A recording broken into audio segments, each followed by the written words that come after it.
রাখবো। 3 মাস হইতেছে, এপ্রিলের 26 তারিখে আমরা বিয়ে করছি। রংপুর কোর্ট ম্যারেজ করে আবার ওখানে কাজী অফিসে আমরা কাবিননামা করে বিয়ে করছি। তারপর ও আমাকে বলছিল যে ওর বাড়িতে তুলবে, প্রস্তাবে, কিন্তু তুলতেছে না, ওর বাড়িতে মানতেছে না। এই বলে 29 তারিখে ওর বাড়ি থেকে সরে দিচ্ছে। তারপর থেকে আমার সঙ্গে কোনোভাবেই যোগাযোগ হইতেছে না। ওর ফ্যামিলির সঙ্গে আমি কন্ট্যাক্ট করছি, ওনারা আমার কাছে সময় চাইছিল, সময় দিচ্ছে। ওর নানার সঙ্গে আমার কথা হয়েছে, কিন্তু ওনারা এখন বলতেছে আমাকে নিবে না, আমাকে বাড়িতে তুলবে না। এখন এই দাবিতে আমি এখানে আছি, যেখানে আমার বিয়ে হয়েছে। আমার স্বামীকে আমার অধিকার থেকে ওরা আমাকে বঞ্চিত করতেছে। এখন আমি আমার অধিকারটা চাই, এখানে আমি থাকতে চাই। এখন হয় এখানে আমার নতুন করে জীবন শুরু হবে, না হয় এখানে আমার জীবনটা শেষ হবে। আপনি কবে আসছেন এখানে? সকাল 11টার সময় আজকে।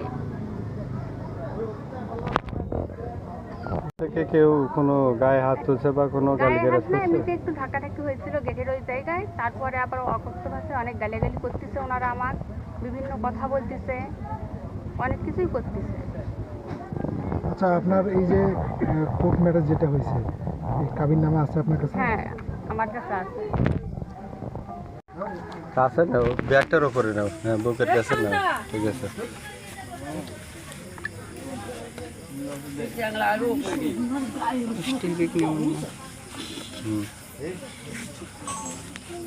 ধরে থাকেন, ধরে থাকেন।